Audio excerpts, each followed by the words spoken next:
Olá e sejam muito bem-vindos. Hoje vamos fazer uma viagem por alguns dos argumentos mais clássicos e fascinantes sobre a existência e a natureza de Deus.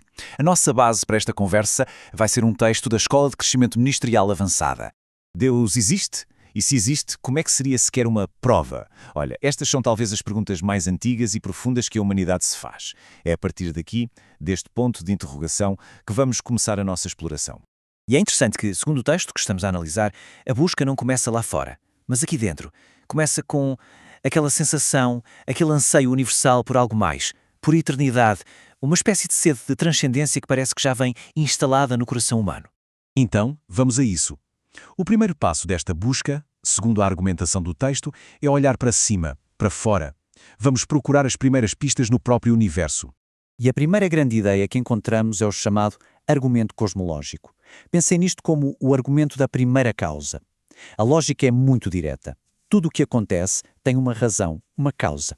Se a gente for recuando nessa corrente de causas, uma coisa levando à outra, temos que chegar a um início, certo? A um ponto de partida. E a beleza deste argumento está na sua lógica, quase como um dominó. Se todo o efeito tem uma causa, e o universo é um efeito, bem, então o universo tem de ter uma causa. Mas para não ficarmos numa regressão infinita, tipo o que causou a causa, essa primeira causa tem de ser diferente.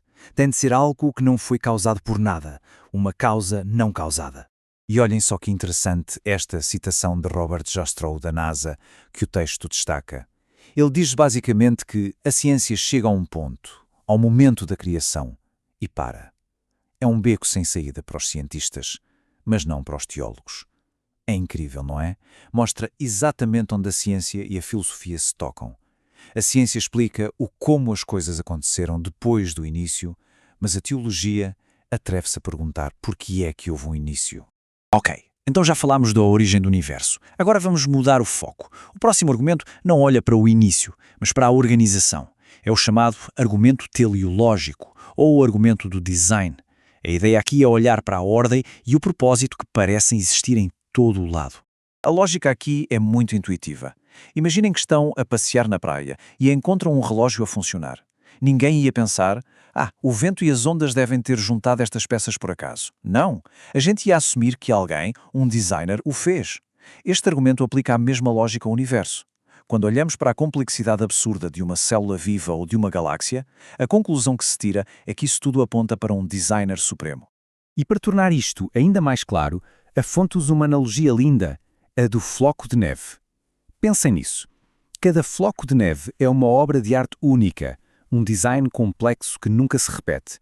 A pergunta que o argumento levanta é, se um simples floco de neve já mostra tanto design, o que dizer do universo inteiro? Muito bem.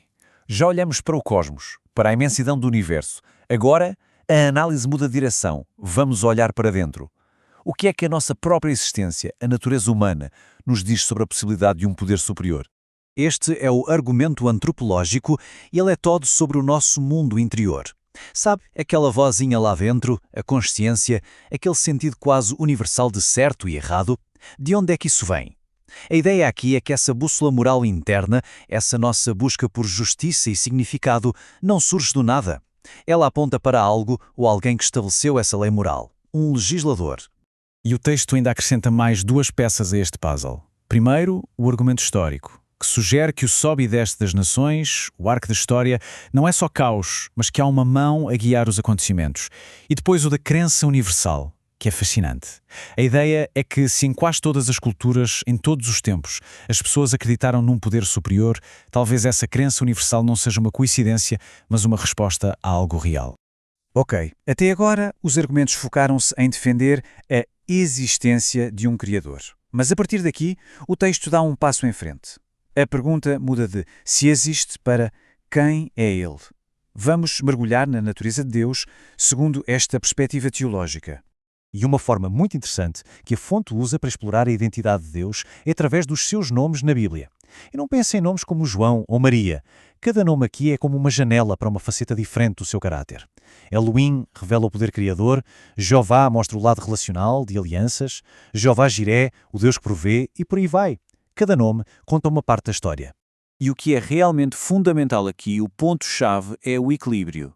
Não estamos a falar de um poder bruto, distante. Pelo contrário, vemos atributos como a omnipotência, ou seja, ser todo-poderoso, mas que se autolimita por amor.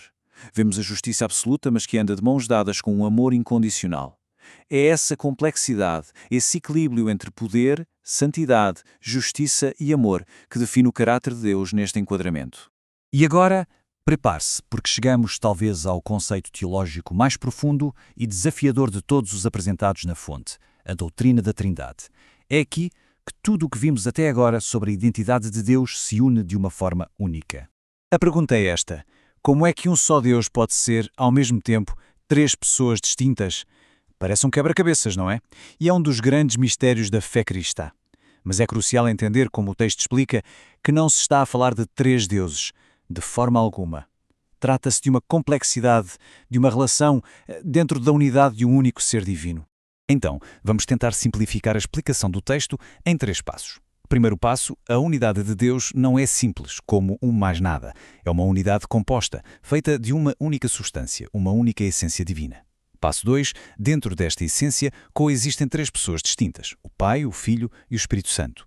E passo 3, cada uma tem papéis diferentes, Criador, Redentor, Santificador, mas partilham um só propósito e agem sempre em perfeita harmonia.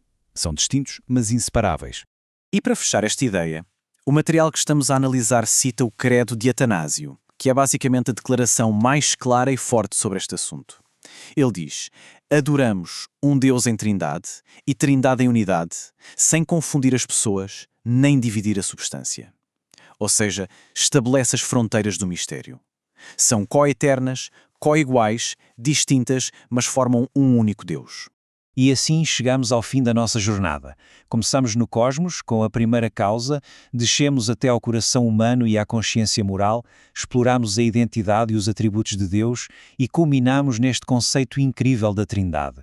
A questão que fica a pairar no ar é esta: como é que todas estas peças, a causa do universo, a nossa bússola moral interna e a natureza de um Deus que é, em si, uma comunidade de amor, se juntam para formar não só argumentos, mas uma visão completa do mundo?